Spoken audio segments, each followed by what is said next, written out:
Assalamualaikum warahmatullahi wabarakatuh. Izin memperkenalkan diri, Taruna Utama Politeknik Ilmu Pemasyarakatan Angkatan 54. Nama Syahrozi Ahmad, STB 3885 Prodi Manajemen Pemasyarakatan A.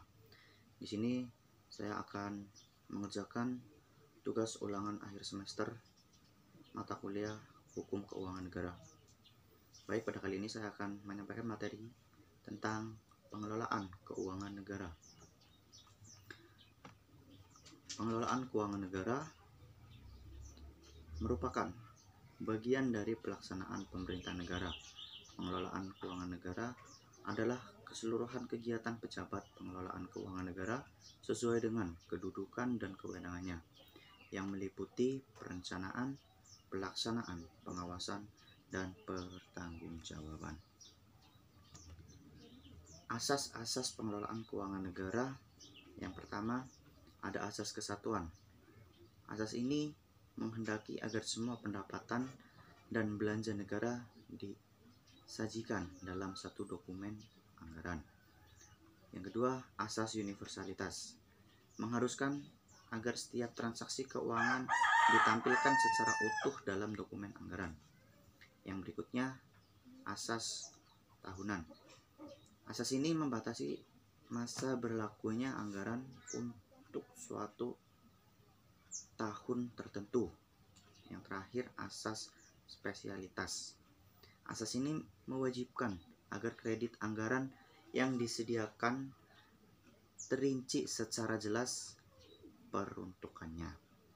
Yang berikutnya, asas-asas pengelolaan negara yang terdapat dalam Undang-Undang Keuangan Negara seperti yang akan saya jelaskan. Yang pertama, asas akuntabilitas. Asas ini menentukan bahwa setiap kegiatan dan hasil akhir dari kegiatan pengelolaan keuangan negara harus dapat dipertanggungjawabkan kepada rakyat sebagai pemegang kedaulatan tertinggi negara sesuai dengan ketentuan peraturan perundang-undangan yang berlaku. Yang kedua, asas profesionalitas. Asas ini mengutamakan keseimbangan antara hak dan kewajiban pengelolaan keuangan negara. Yang ketiga, asas proporsionalitas.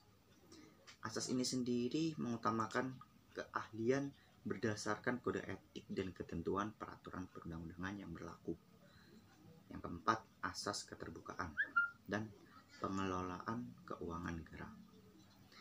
Asas yang membuka diri terhadap hak masyarakat untuk memperoleh informasi yang benar, jujur, dan tidak diskriminatif tentang pengelolaan keuangan negara dengan tetap memperhatikan perlindungan atas hak asasi pribadi, golongan, dan rahasia negara. Yang kelima, asas pemeriksaan keuangan oleh badan pemeriksa yang mandiri dan bebas. Asas yang memberikan kebebasan bagi BPK untuk melakukan pemeriksaan keuangan negara dengan tidak boleh dipengaruhi oleh siapapun. Berikutnya, pengelolaan keuangan negara. Menteri Keuangan selaku Bendahara Umum Negara mengangkat kuasa Bendahara Umum Negara untuk melaksanakan sebagian wewenang Bendahara Umum Negara dan tugas kebendaharaan yang berkaitan dengan pengelolaan uang dan surat berharga. Berikutnya, wewenang Bendahara Umum Negara dalam pengelolaan uang negara yang dilaksanakan oleh kuasa Bendahara Umum Negara Pusat. Menetapkan sistem penerimaan dan pengeluaran kas negara.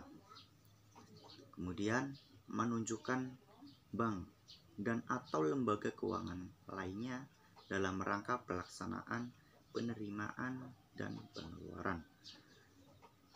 Kemudian, mengusahakan dan mengatur dana yang diperlakukan dalam pelaksanaan anggaran negara.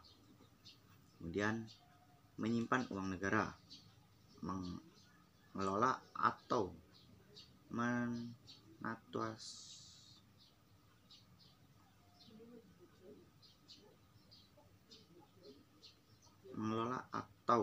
investasi melalui pembelian surat utang negara. Kemudian menyajikan informasi keuangan negara. Berkaitan pengelolaan uang negara, terdapat suatu ketentuan bahwa siapapun tidak diperkenankan atau dilarang melakukan penyitaan terhadap yang pertama, uang dan surat berharga milik negara, baik yang berada pada instansi pemerintah maupun pada pihak ketiga. Kemudian ada uang yang harus disetor oleh pihak ketiga kepada negara. Berikutnya, pengelolaan kas umum negara.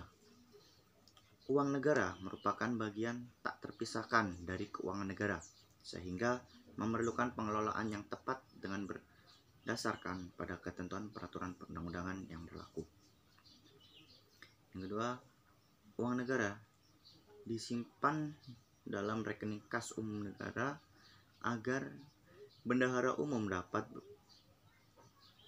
berwenang mengatur dan menyelenggarakan rekening pemerintah sehingga dapat membuka rekening kas umum negara pada bank sentral. Konsekuensi atas tersimpannya dana pada bank sentral, pemerintah pusat memperoleh bunga dan jasa atau giro. Jenis dana, tingkat bunga dan atau jasa giro terkait pelayanan yang diberikan oleh bank sentral ditetapkan berdasarkan kesepakatan gubernur bank sentral dengan Menteri Keuangan. Kemudian ketika uang negara disimpan pada bank umum, berarti pemerintah pusat berhak memperoleh bunga dan jasa giro atau dana yang telah tersimpan tersebut. Berikutnya, ketika pemerintah pusat menerima bunga dan jasa giro, baik pada bank sentral maupun bank umum merupakan pendapatan negara. Sekarang kita ke pelaksanaan penerimaan negara. Menteri atau pemimpin lembaga non-kementerian dan pimpinan lembaga negara wajib mengangkat bendahara untuk melaksanakan tugas dan pertanggungjawaban ke depannya. Yang berikutnya, bendahara umum negara dapat memerintahkan agar dilakukan pemindah bukan dan penutupan rekening yang telah dibuka oleh menteri dan pimpinan lembaga non-kementerian dan pimpinan lembaga negara. Pengelolaan uang presiden. Selain rekening, untuk kepentingan pelaksanaan penerimaan menteri dan pimpinan lembaga non-kementerian dan pimpinan lembaga negara dapat pula membuka rekening untuk keperluan pelaksanaan pengeluaran di lingkungannya. Bendahara umum negara dapat memerintahkan agar dilaksanakan pemindah bukuan dan penutupan rekening yang telah dibuka oleh menteri dan pimpinan lembaga non-kementerian dan pimpinan lembaga negara. Sekarang kita menuju ke pengelolaan piutang dan utang negara. Piutang negara dan utang negara merupakan bagian dari keuangan negara sehingga harus dikelola berdasarkan ketentuan peraturan perundang-undangan yang berlaku. Piutang negara sendiri merupakan uang yang wajib dibayar kepada negara berdasarkan suatu peraturan, perjanjian, atau sebab apapun berdasarkan PMK 240/2016 per tanggal 3 Desember 2020. Piutang yang diurus UPN memiliki 59.514 berkas kasus piutang negara BKPN dengan outstanding sejumlah 75,3 triliun rupiah. Penyelesaian piutang negara sebagai bagian piutang yang tidak disepakati adalah selisih antara jumlah tagihan piutang menurut pemerintah dengan jumlah kewajiban yang diakui oleh debitur ditetapkan oleh Menteri Keuangan, kemudian presiden, menteri keuangan di sini bila bagian piutang negara tidak disepakati tidak lebih dari 10 miliar rupiah. Yang kedua, presiden bila bagian piutang negara yang tidak disepakati lebih dari 10 miliar rupiah sampai dengan 100 miliar rupiah. Baik, mungkin berikut yang dapat saya sampaikan guna memenuhi tugas ulangan akhir semester. Terima kasih atas perhatiannya. Kurang lebihnya mohon maaf. Wabillahi taufik wal hidayah. Wassalamualaikum warahmatullahi wabarakatuh.